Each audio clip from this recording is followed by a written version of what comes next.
किसान ने कैसे ढूंढी अपने पिता की आखिरी निशानी। एक इमोशनल कहानी। एक दिन की बात है। एक किसान अपने खेत के पास स्थित अनाज की कोठी में काम कर रहा था।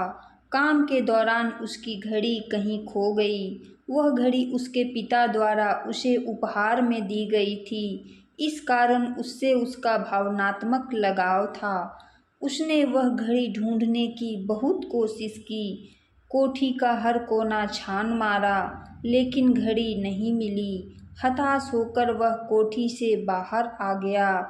वहां उसने कुछ बच्चों को खेलते हुए देखा। उसने बच्चों को पास बुलाकर उन्हें अपने पिता की घड़ी खोजने का काम सौंपा। घड़ी ढूंढ निकालने वाले को इनाम देने की घोषणा भी की। इनाम के लालच में बच्चे तुरंत मान गए। कोठी के अंदर जाकर बच्चे घड़ी की खोज में लग गए। इधर उधर यहाँ वहाँ हर जगह खोजने पर भी घड़ी नहीं मिल पाई। बच्चे थक गए और उन्होंने हार मान ली। किसान ने अब घड़ी मिलने की आस खो दी। बच्चों के जाने के बाद वह कोठी में उदास बैठा था। तभी एक बच्चा वापस आया और किसान से बोला कि वह एक बार फिर से घड़ी ढूंढने की कोशिश करना चाहता था। किसान ने हामी भर दी।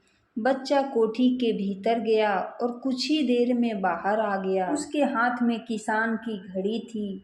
जब किसान ने वह घड़ी देखी तो बहुत खुश हुआ। उसे आश्चर्य हुआ कि जिस घड़ी को ढूंढने में सब नाकामयाब रहे, उसे उस बच्चे ने कैसे ढूंढ निकाला। पूछने पर बच्चे ने बताया कि कोठी के भीतर जाकर वह चुपचाप एक जगह खड़ा हो गया और सुनने लगा।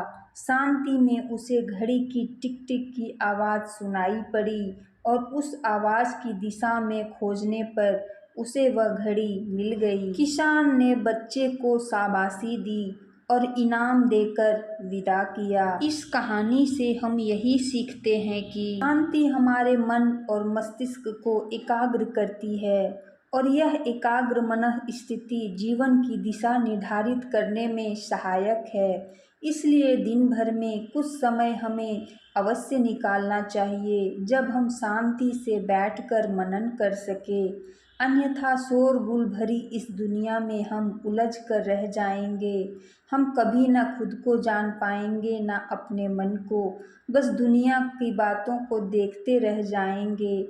जब आँख खुलेगी तो बस पछतावा होगा कि जीवन की ये दिशा हमने कैसे निर्धारित कर ली। हम चाहते तो कुछ और थे, जबकि वास्तव में हमने वही किया जो दुनिया ने कहा। अपने मन की बात सुनने का तो हमने समय ही नहीं निकाला।